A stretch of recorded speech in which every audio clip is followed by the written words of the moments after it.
Hey everybody, welcome to Sound Design for Producers, FM Synthesis, and Wavetable Synthesis.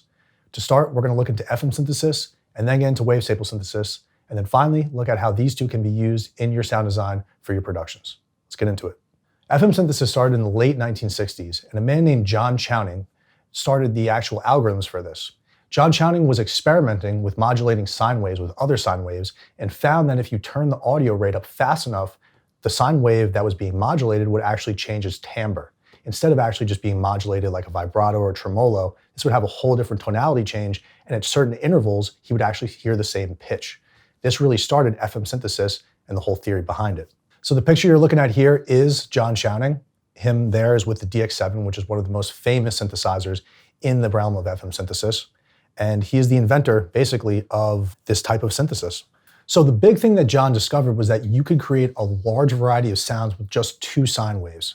Now this was a lot different than the old types of synthesis where you would have multiple types of wave that you'd be subtracting from to get the desired sound. This, you're starting with just a building block sine wave, modulating it, and you can create all these different timbres. Now let's get into a little bit more of what that's about. So moving on from Chowning's discovery, in the late 1960s and early 1970s, Yamaha was very interested in this technology. They saw that this type of synthesis could be used readily in synthesizers and something they really wanted to explore. So they bought the license and they had Mr. Chowning's work put into a synthesizer that became the famous DX7. This was probably the main synthesizer that Yamaha had put out under the realm of FM synthesis. It really made waves across the music industry for a few reasons. One, before this, a lot of the analog synthesizers were extremely heavy, they were not portable, and this allowed for a synthesizer to be portable a little bit easier because instead of using discrete components, they were using computer chips, since this could all be done in digital means. So as you can imagine, this became a classic gigging synth and something that was found all the time in studios due to its versatility and its portability. Although sometimes this lacked a little bit in the warmth, it made up in its versatility and how many different sounds you can make.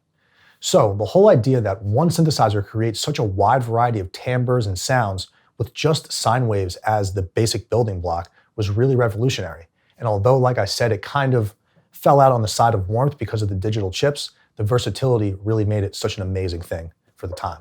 So moving forward after the era of the DX7, there were a lot of keyboards that followed using this type of synthesis. One, because it was very cheap to manufacture using digital chips and software, and two, because it was very portable and easy for the consumer to bring around. So then followed things like the Casio keyboards. Roland adopted this technology, and we found a lot of companies using FM synthesis to achieve some great stuff.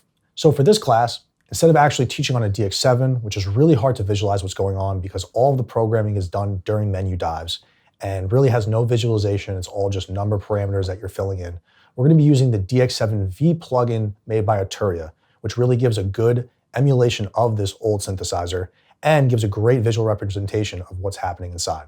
Let's take a look real quick.